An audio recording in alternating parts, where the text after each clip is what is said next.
بسم اللہ الرحمن الرحیم۔ السلام علیکم ورحمۃ اللہ وبرکاتہ۔ ناظرین، عربوں کا ایک مشہور بت جو خانہ کعبہ کے سامنے صفا و مروہ پہاڑیوں پر پوجا جاتا تھا، یہ وہ بت تھے جسے لوگوں نے اپنے ہاتھوں سے تراش کر نہیں بنائے تھے، بلکہ یہ جیتے جاگتے حقیقی انسان تھے جس کو اللہ تعالیٰ نے نشان عبرت بنایا تھا، کیونکہ انہوں نے خانہ کعبہ جیسے مقدس گھر میں ایک غلیظ کام کیا تھا جس کی وجہ سے اللہ نے انہیں ایسے خوفناک عذاب میں ڈال دیا تھا جو آنے والوں کے لیے عبرت کا نشان بن گئے۔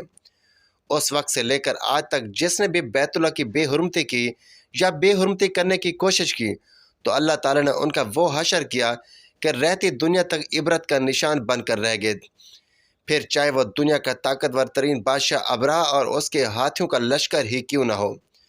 اس کے علاوہ تاریخ میں بہت سے ایسے واقعات ملتے ہیں کہ جنہوں نے کعبہ شریف کی بے حرمتی کی اور ان کو اللہ نے دردناک عذاب دے کر تباہ و برباد کر دیا۔ اس کی ایک مثال آصاف و نیلہ ہیں۔ آصاف بن یالہ اور نیلہ بنت زید دراصل قبیلہ بنی جرم کے ایک مرد اور عورت تھے۔ نیلہ ایک خوبصورت اور حسین ترین لڑکی تھی جو یمن میں اپنے ایک قبیلے جرم میں رہا کرتی تھی۔ یہ خوبصورت حسینہ قبیلہ بنی جرم میں اپنے حسن کی نمائش کیا کرتی تھی۔ وہ فاش لباس پہن کر گھر سے نکلتی تھی اور قبیلے کے نوجوانوں کو اپنی خوبصورتی اور فاش لباس سے غلط کام کرنے پر مجبور کرتی تھی۔ اس کی یہ سیکسی حالت دیکھ کر قبیلے کے نوجوان اس کے پیچھے پیچھے چلتے تھے۔ ہر کوئی اس سے تعلق کا خواہش مند تھا کہ وہ اس سے دوستی کرے اور اپنی جنسی خواہشات پوری کرے اور اس کے خوبصورت جسم سے لطف اٹھائے۔ اس وقت انہی لوگوں میں قبیلے کا سردار کا بیٹا بھی شامل تھا جس کا نام آصاف بن یالہ تھا۔ آصاف اور نیلہ ایک دوسرے کو دیکھ کر آپس میں محبت کر بیٹھے اور یہ محبت بہت ہی جلد خباثت میں بدل گئی۔ انہوں نے آپس میں ناجائز تعلقات قائم کر لیے اور جب کبھی موقع ملتا اور جہاں بھی ملتا تو دونوں زنا میں مشغول ہو جاتے تھے۔ ان دونوں پر اتنی ہوس طاری ہو جاتی تھی کہ ان کو پتہ ہی نہ چلتا کہ یہ جگہ مناسب ہے یا نہیں۔ اس طرح یہ سلسلہ یوں ہی لمبے عرصے تک چلتا رہا۔ جب ان کے گھر والوں کو اس کا علم ہوا تو ان کے خلاف ہو گئے، کیونکہ علاقے کے لوگ ان کو آصاف و نیلہ کی غلط حرکتوں کی وجہ سے خوب بے عزت کرتے تھے، جس وجہ سے ان کے والدین نے ان کے ملنے پر پابندی لگا دی۔ ایک دفعہ کا واقعہ ہے کہ بنی جرم کا ایک قافلہ حج کرنے کے لیے مکہ کے لیے روانہ ہوا تو یہ دونوں بھی اس قافلے کے ساتھ حج کے لیے چل پڑے۔ قافلہ مکہ پہنچا اور یہ حج کے ایام تھے۔ ایک روز خانہ کعبہ میں لوگوں کی تعداد بہت ہی کم تھی اور اس کے آس پاس کوئی بھی موجود نہ تھا، لہٰذا شیطان نے ان کے دلوں میں وسوسہ ڈالنا شروع کر دیا۔ وہ دونوں خانہ کعبہ میں داخل ہوئے، ادھر ادھر دیکھا، لوگوں کو خانہ کعبہ کے اندر نہ پا کر اس تنہائی کے عالم میں زنا کرنے لگ پڑے۔ ان کے اس خبیث کام اور کعبہ کی بے حرمتی پر زمین اور آسمان کانپ اٹھا، سمندر کی موجیں جوش مارنے لگی اور اللہ کی طرف سے عذاب نازل ہو گیا۔ ہوا یوں کہ جب وہ خانہ کعبہ کے اندر بدفعلی کر رہے تھے تو اسی وقت ان کی روحیں قبض کر لی گئیں اور ان کے گوشت کے جسم پتھر کے بنتے چلے گئے۔ یہ لمحہ انتہائی خوفناک اور عجیب و غریب تھا۔ دو زندہ انسان عذاب الہی کے تحت اب پتھر کے بن چکے تھے۔ کچھ دیر بعد جب بنی جرم کے لوگ کعبہ کے قریب آئے اور بیت اللہ کے دروازے کو کھولا تو خانہ کعبہ کے اندر دونوں بدبخت برہنہ حالت میں پتھر کے بنے ہوئے کھڑے تھے۔ وہ یہ سمجھ گئے کہ یہ خبیث اللہ کے مقدس گھر میں کس جرم کا ارتکاب کر رہے تھے، جس کی وجہ سے اللہ تعالیٰ نے ان دونوں کو نشان عبرت بنا دیا۔ لوگوں نے ان کے مجسموں کو اٹھایا اور خانہ کعبہ سے باہر نکال کر زمین میں گاڑ کر انہیں کھڑا کر دیا تاکہ یہ لوگوں کے لیے عبرت کا نشان بنے رہیں۔ کچھ دن گزرنے کے بعد مکہ کے لوگوں نے آصاف کے بت کو اٹھا کر کوہ صفا کے مقام پر رکھ دیا اور نیلہ کے بت کو اٹھا کر کوہ مروہ کے مقام پر رکھ دیا۔ صفا و مروہ دراصل دو پہاڑیاں ہیں جو حرم کعبہ کے بالکل قریب ہی ہیں۔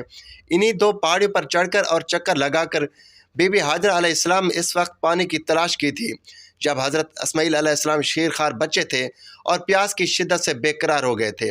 اس لیے زمانہ قدیم سے یہ دونوں پہاڑیاں بہت مقدس مانی جاتی تھیں اور حاجی ان پر چڑھ کر بڑے احترام اور جذبہ عقیدت کے ساتھ طواف کیا کرتے تھے۔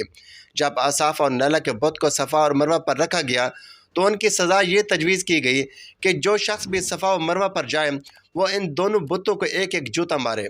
لیکن 2 نسلوں تک تو یہ عمل جاری رہا، پھر لوگوں نے انہیں جوتوں کے بجائے تھپڑ مارنا شروع کر دیے اور کچھ نسلوں بعد لوگوں نے انہیں صرف ہاتھ لگایا کرتے تھے۔ اس طرح وقت گزرنے کے ساتھ ساتھ لوگوں نے ان سے عبرت حاصل کرنا کم اور ان کی تعظیم زیادہ کرنے لگے، یہاں تک کہ ایک وقت ایسا آیا کہ عربوں نے جاہلیت کی بنا پر ان کو محبت کی علامت قرار دینا شروع کر دیا۔ اور قبیلوں میں ان دونوں کے عشق کی داستانوں کو فخر سے بیان کیا جانے لگا۔ ایسا ایسا یہ محبت کی دیوی اور دیوتا قرار پائے۔ 5ویں صدی تک آصاف اور نیلا کہ اس بت کو عربوں کے بڑے بڑے بتوں میں شمار کیا جاتا تھا، جن کے آگے لوگ سجدہ کیا کرتے تھے اور قربانی بھی چڑھاتے تھے۔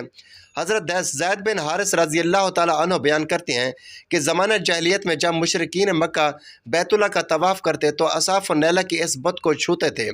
ایک دفعہ میں رسول اللہ صلی اللہ علیہ وسلم کے ساتھ بیت اللہ کا طواف کر رہا تھا، لہٰذا جب میں ان بتوں کے پاس سے گزرا تو ان کو چھوا۔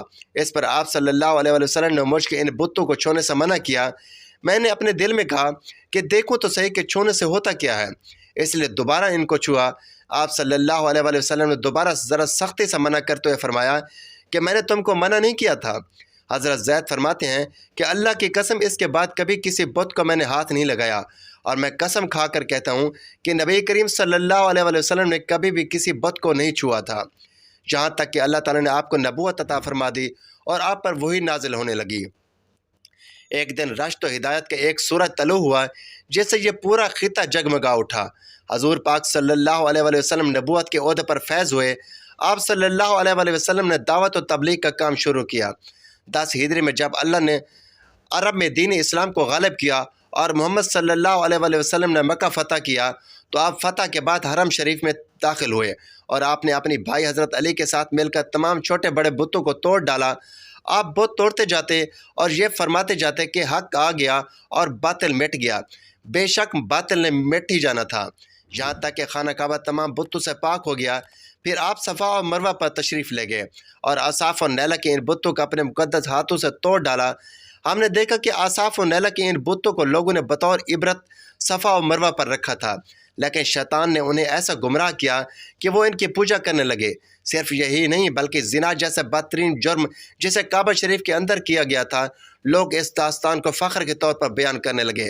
ہونا تو یہ چاہیے تھا کہ ان کی اس بد فعلی پر لعنت کی جاتی، لیکن عربوں نے اس گناہ کو داستان عشق بنا دیا اور آصاف اور نیلا کو ایک رول ماڈل کے طور پر پیش کرنے لگے۔